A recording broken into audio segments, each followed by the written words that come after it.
introduce ourselves to the entire New Testament.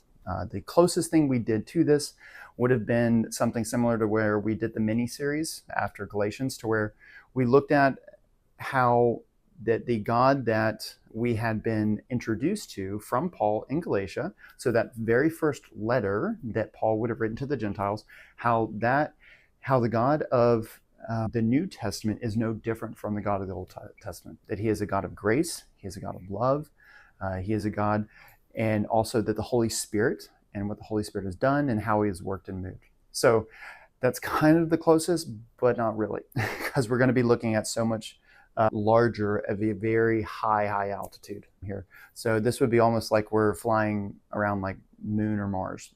So we're not doing an entire Bible. That would be like Pluto or something. So an introduction to the New Testament.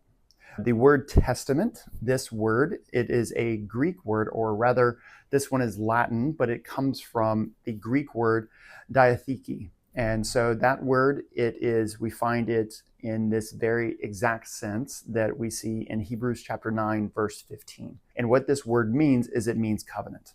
And so what covenant is it is a solemn appointment. So it's a very serious appointment. It is an appointment, it is a promise that the person giving it is very serious about it. So they're serious about it, they are intentional about it.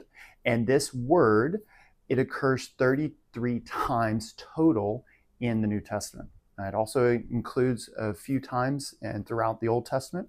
We see also that the picture and the example of it is scattered throughout the whole Bible as well.